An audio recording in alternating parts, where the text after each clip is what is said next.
नशे की दुनिया के बेताज बादशाहों, बड़े सूत्रधारों एवं स्वयंभू सरगनाओं और गाज गिराने का, उनको उनकी मंजिल जेल की सलाखों तक पहुंचाने का एनटीएफ का महासंग्राम, महाअभियान अपने चरम पर है, अपने परवान पर है।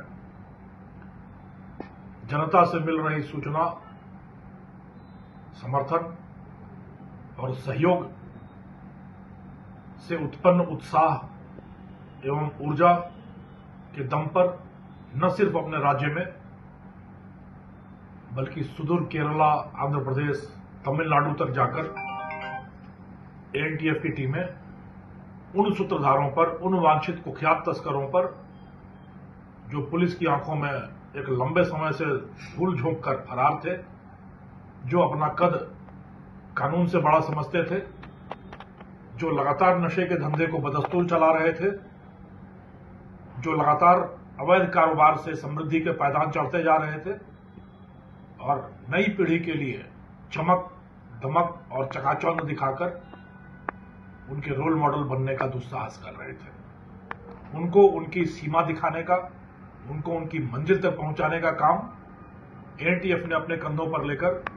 लगातार जेल भरो अभियान चला रखा है। उसकी 71वीं कड़ी के रूप में गुजरात के महसाणा निवासी इब्राहिम खान पुत्र नामद खान, जिस पर 25,000 रुपए का इनाम घोषित था,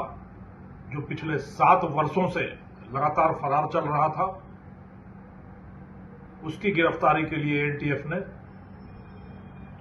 ऑपरेशन अंत्य अफगान चलाया और लंबी कवायद के बाद, लंबी जद्दोजहद के बाद आखिर पालनपुर, गुजरात के पालनपुर से उसकी बेटी के फ्लैट से उसको गिरफ्तार करने में, उसको दबोच लेने में सफलता मिली है। यह अपराधी, इसके कार्य करने का तरीका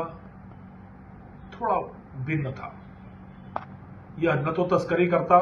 न उत्पादन करता, न खुद माल लेकर जाता। गुजरात में बैठकर राजस्थान के तस्करों को तस्करी के लिए गाड़ियां उपलब्ध कराना और उसके आधार पर कमीशन खाना, यह आरोप इब्राहिम खान पर रहा और पिछले 7 वर्षों से लगातार महाराष्ट्र, गुजरात में यह फरारी काटता रहा। इस व्यक्ति ने 34 साल तक ड्राइवरी की, कभी ट्रक पर, कभी बस पर। पूरी जवानी ड्राइवरी करते निकाली और मन नहीं भरा, समृद्धि की हवस जगी और अधेड़ा अवस्था में आकर नशे के इस दलदल में आ गिरा और गाड़ियों का यह अवैध कारोबार करते हुए नशे के सौदागरों को वाहन आपूर्ति का कार्य शुरू किया। पिछले काफी लंबे समय से एनटीएफ की टीमें इसके पीछे लगी हुई थी, पर 7 साल से फरार आदमी इतनी आसानी से कैसे काबू में आता। लगातार ठिकाने बदलकर, लगातार फोन बदलकर, फोन का इस्तेमाल न करके यह लगातार बसता रहा, चकमा देता रहा। आखिरकार लोगों के समर्थन से, लोगों के सहयोग से, लोगों की सूचना से यह खबर मिली कि पालनपुर में इसकी बेटी रहती है और उसका वहां फ्लैट है। वहां जाकर जब एनटीएफ ने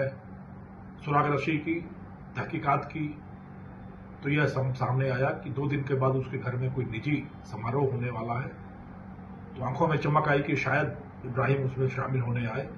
और 2 दिन से वहां पर एम्बुश लगाकर, एक जाल बिछाकर एनटीएफ बैठी रही और आखिरकार देर शाम उस पिंजरे में आकर अपने आप इब्राहिम आ गिरा। उस समारोह में भाग लेने के लिए वह देर रात छुपते छुपाते आया और उस फ्लैट में घुसा और यही समय था, वही वक्त था जब एनटीएफ ने वहां पर दबिश देकर, स्थानीय पुलिस का सहयोग लेकर इस अपराधी को वहां से उठा लिया। 71वीं सूत्रधारों की गिरफ्तारी के साथ ही करीब 18 लाख रुपए के इनामी अब तक दबोचे जा चुके हैं और रक्त बीज की तरह यह श्रृंखला लगातार बढ़ती जा रही है। लगातार ऐसे तस्कर जो लंबे समय से पुलिस की आंखों में धूल झोंक कर अपना वर्चस्व और अपना साम्राज्य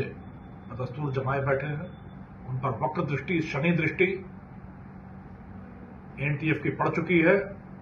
और देर सबेर, आज न कल, सुबह न शाम उनको अपनी मंजिल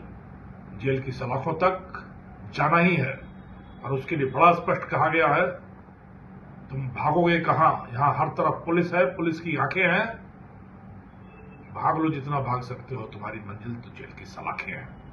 तो इन सब अपराधियों को, इन सारे तस्करों को उनकी मंजिल तक पहुंचाने का दारोमदार पुलिस के कंधों पर है, और पुलिस अपनी जिम्मेदारी का